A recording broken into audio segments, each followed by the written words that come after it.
아버지 사랑 내가 노래해. 아버지 은혜 내가 노래해. 그 사랑 변함없으신 거짓 없으신 성실하신 그 사랑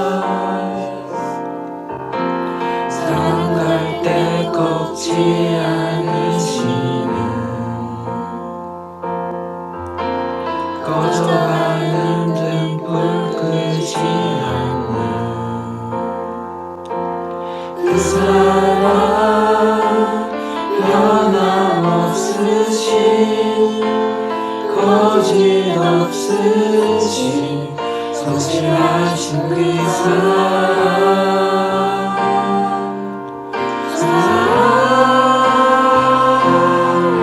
그 사랑 날 위해 죽으신 날 위해 열심사신 예수 그리스도 다시 오실 그 사랑 죽음도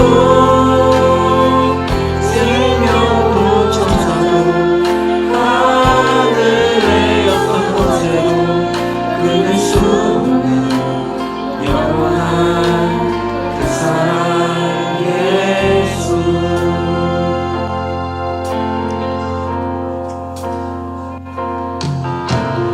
아버지 사랑 내가 노래해. 아버지 은혜 내가 노래해. 그 사랑 변함없으신 거짓 없으신 성실하신 그 사랑 사랑할 때 꺾지 않으시는 꺼져가는 등불 끄지 않는 그 사랑 변함없으신 거짓 없으신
하나님 아버지, 이번 한 주도 저희를 지켜주셔서 감사합니다.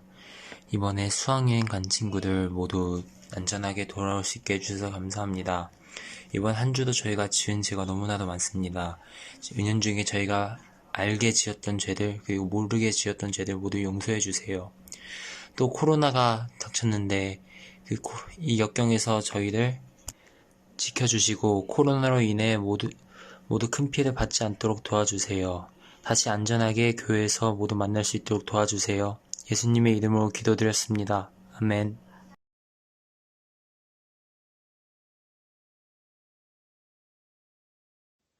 네, 안녕하세요.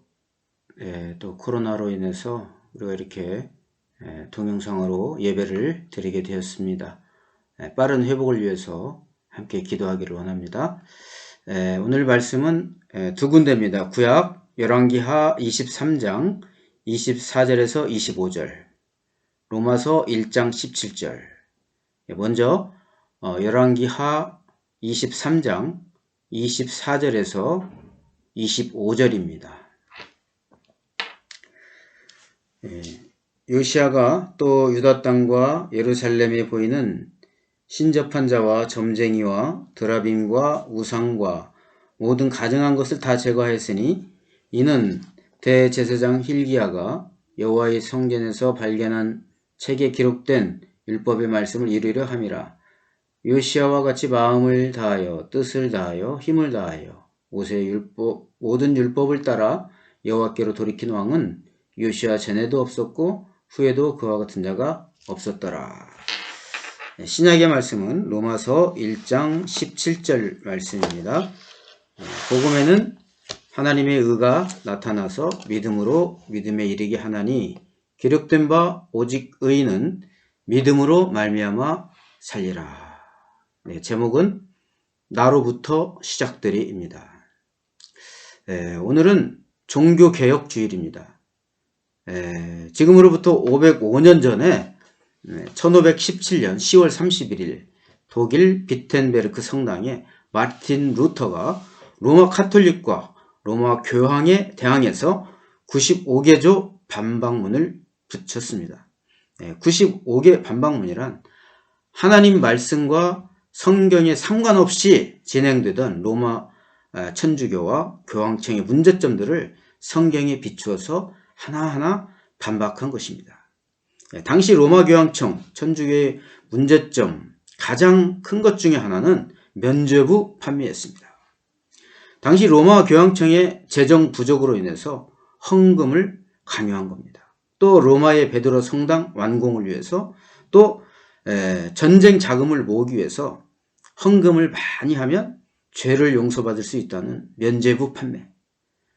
또 선행, 교회 사업에 헌금을 많이 하고 성지 또 성소를 순례하면 죄 용서를 받는다. 이러한 잘못된 교류에 대해서 마틴 루터는 우리의 공로로 의롭게 되는 것이 아니라 오직 하나님의 은혜, 오직 믿음으로 구원받고 오직 하나님 말씀만이 우리의 표준과 기준이 되어야 한다고 주장을 했습니다. 루터는 천주교의 수도사였습니다. 수도원에서 아주 모범생이었어요.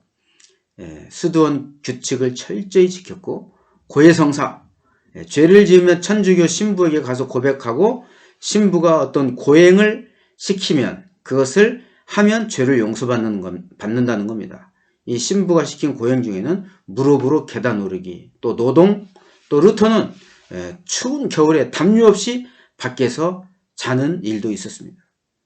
루터는 너무 자주 신부를 찾아가서 그래서 신부가 그만 좀 오라고 할 정도로 굉장히 수도원에서 열심히였고 루터는 건강이 상할 정도로 엄격하게 수도원 생활을 했습니다. 그러나 루터의 마음엔 구원의 확신도 없었고 죄의 용서의 평안과 기쁨이 없었습니다. 어느 날 루터는 말씀을 묵상하던 도중에 로마서 1장 17절 복음에는 하나님의 의가 나타나서 믿음으로 믿음에 이르게 하나니 기록된 바 오직 의인은 믿음으로 말미암아 살리라. 복음은 예수님이죠. 예수님의 십자가와 부활을 말합니다. 복음에는 하나님의 의가 나타나서 하나님의 의는 예수님 때문에 우리가 얻는 은혜입니다. 복음에는 하나님의 의가 나타나서 이 말씀은 예수님을 통해서 우리는 값없이 구원의 은혜를 받는다는 뜻이죠. 믿음으로 믿음에 이르게 하나니 첫 번째 나오는 믿음은 기본적인 믿음입니다. 우리가 예수를 믿고 구원받는 거죠. 두 번째 나오는 믿음은 성숙한 믿음을 말합니다. 오직 믿음으로 구원받지만 믿음이 있으면 성숙한 믿음의 삶이 나온다는 말씀이죠. 오직 의인은 믿음으로 말미암아 살리라. 오직 믿음으로만 구원받을 수 있습니다. 행함과 고행이 아니라는 거죠. 루터는 이 말씀을 깨닫고 큰 기쁨을 얻게 됩니다. 종교개혁. 개혁이란 말은 새롭게 뜯어고치다. 어떤 사실을 재발견하고 인정하고 실천하는 겁니다. 열왕기하 23장 24절 25절 읽었는데 유다왕 요시야 왕의 이야기입니다. 유다왕 요시야 왕은 8살 때 왕이 되었어요. 31년간 유다를 통치했습니다. 유다왕 요시야가 왕이 된 지 18년 되던 해에 성전 수리를 하다가 대제사장 hil기야가 율법책을 발견하게 됩니다. 왕이 하나님의 말씀을 듣다가 당시 사람들의 죄, 우상숭배의 죄를 깨닫고 회개하고 개혁하게 되는 겁니다. 열왕기하 23장 24절 신접한 자, 점쟁이, 우상을 다 제거합니다.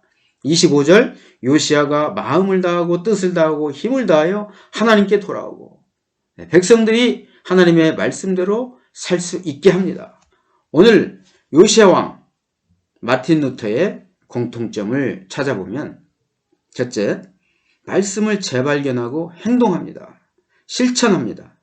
요시야 왕 성전 수리하다가 말씀 율법책을 발견하고 듣고 회개하고 말씀대로 실천합니다. 루터 당시 로마 가톨릭 교황의 하나님 말씀에서 어긋난 잘못된 것들에 대해서 대항하고 개혁합니다. 뜯어 고치는 거죠. 구원은 면죄부로 받는 게 아니라 행함으로 받는 게 아니다. 오직 믿음으로, 오직 하나님의 은혜로 받는다. 오직 믿음, 오직 은혜, 오직 말씀을 주장했습니다. 여기로부터 오늘날의 우리 개신교, 프로테스탄트가 나온 겁니다. 프로테스탄트, 개신교, 뜻은 저항하다라는 뜻입니다. 두 번째, 이들이 하나님의 말씀을 재발견하고 개혁하고 고치는데 혼자 힘으로 안 됩니다. 협력자들이 있었습니다. 요시야 왕에게는 제사장 hil기야, 서기관 사반, 종 아사야, 서로 힘을 합해서 종교개혁을 이룰 수가 있었던 것이죠. 루터는 아내 캐서린 폰보라, 동료 교수들, 당시 그 지역의 군주들, 루터를 돕는 사람들이 많이 있었습니다. 프리드리라는 공작은 루터가 위험에 처했을 때 은신처를 제공하고 도왔습니다. 하나님의 일은 혼자 할 수 없습니다. 하나님은 종교개혁을 위해서 루터를 세우시고 돕는 자들을 붙이시고 함께 일하게 하신 것이죠. 우리 유람선과 군함의 차이가 있습니다. 유람선은 일하는 사람만 일하고 나머지 사람들은 구경만 합니다. 군함은 각자의 자리에서 자신의 임무에 충성하고 서로 협력합니다. 하나님의 일은 혼자 할 수 없습니다. 충성과 협력이 있어야 합니다. 세 번째, 루터의 종교개혁은 루터 또한 누군가의 영향력을 받았기 때문에 할 수 있었던 것입니다. 루터는 1400년 말 시대의 사람입니다. 어거스틴 354년에서 430년 사람입니다. 북아프리카 신학자입니다. 어거스틴은 이런 주장을 했습니다. 오직 은혜로 구원받는다. 인간 자신은 아무런 선행도 불가능하다. 하나님의 값없이 주시는 선물, 은혜로 구원받을 수 있다. 영국의 존 위클리프라는 사람이 있었습니다. 1300년대 사람이고 루터보다 100년 앞선 사람입니다. 교회 개혁의 필요성을 말했고 구원은 면죄부, 고행으로 받는 게 아니다. 삶의 판단 기준은 성경이다. 모든 개인은 성경을 직접 읽고 점검할 수 있는 권리가 있다라고 주장했습니다. 또 체코의 존 후스라는 사람, 1400년대 초 사람입니다. 루터보다 100년 앞선 사람입니다. 이 사람은 이런 주장을 했습니다. 교회란 교황이 아니라 그리스도를 그 머리로 하는 택함받은 백성들의 모임이다. 교황의 권력 남용을 비판했습니다. 또 프랑스 사람으로서 스위스 제네바에서 사역한 종교개혁가 존 칼빈이라는 사람이 있습니다. 루터보다 한 세대 후배입니다. 이 사람은 이런 말을 했습니다. 인간은 결코 선행에 의해 의롭다 하심을 받지 못하지만 의롭다 하심을 받은 인간은 선행이 없을 수 없다. 칼빈의 예정론, 하나님은 그의 기쁘신 뜻을 따라 하나님이 원하시는 사람을 선택하신다. 하나님의 주권적 선택, 하나님은 목적이 있고 하나님은 그 목적을 이루기 위해 하나님의 택한 자들을 부르신다. 네, 마틴 루터의 종교개혁은 루터보다 앞세대 사람들, 어거스틴, 존 위클리프, 존 후스의 영향력을 받은 것이고 또 루터는 후대 사람 칼빈에게 영향을 끼친 것이죠. 나비효과라는 말이 있죠. 미국 기상학자 로렌즈라는 사람이 말한 건데 어느 한 곳에서 일어난 작은 나비의 날갯짓이 뉴욕의 태풍을 일으킨다. 나의 작은 행동 하나가 엄청난 영향력을 끼칠 수 있다는 거죠. 오늘 말씀을 정리하면 첫째 종교개혁가 요시야 왕, 또 루터의 공통점은 말씀을 재발견하고 삶으로 실천했습니다. 둘째, 하나님의 말씀을 재발견하고 개혁하고 고치는데 혼자가 아니라 주변에 협력자들이 많이 있었습니다. 유람선은 일하는 사람만 하고 군함은 각자 모두 맡겨진 일에 충성하고 서로 협력합니다. 세 번째, 루터의 종교개혁 또한 누군가의 영향력을 받았고 또 영향력을 주었습니다. 나의 작은 행동 하나가, 나의 말 한마디가 선한 영향력을 끼칠 수 있는 겁니다. 오늘 말씀의 제목, 나로부터 시작되리. 문제 해결은 바로 나로부터 시작되는 겁니다. 환경 문제 해결, 내가 내 주변에 쓰레기 하나 줍는 데서 시작되는 것이고 에너지 문제 해결, 내가 전기를 아껴 쓰는 데서 시작되는 겁니다. 교회의 변화, 제2의 종교개혁, 내 삶의 변화, 나의 작은 실천에서부터 시작되는 것입니다. 주야로 하나님 말씀을 묵상하고 한 말씀이라도 실천하며 살 때 내 삶이 변화되고 교회가 변화되고 제2의 종교개혁이 일어날 수 있는 것입니다.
우리 함께 기도하겠습니다. 하나님 감사합니다. 우리 마하나임 친구들 시간을 구별해서 예배를 드리고 예물을 드립니다. 헌금을 드림은 우리 모든 것의 주인은 하나님이심의 고백입니다. 하나님께서 받으시기에 합당한 믿음과 감사의 예물을 드리기를 원합니다. 하나님의 주권을 인정하고 하나님 말씀에 절대 순종하며 하나님께 존귀히 여김받는 친구들이 되게 하여 주시옵소서. 이제는 우리 주 예수 그리스도의 은혜와 하나님의 사랑과 성령이 함께 하심이 종교개혁주의를 맞아 변화의 시작은 나로부터임을 고백하고 말씀을 가까이 하고 말씀대로 살기 원하는 주의 자녀들의 삶과 가정과 학업 위에 지금부터 영원토록 함께 해주시기를 간절히 축원하옵나이다. 아멘.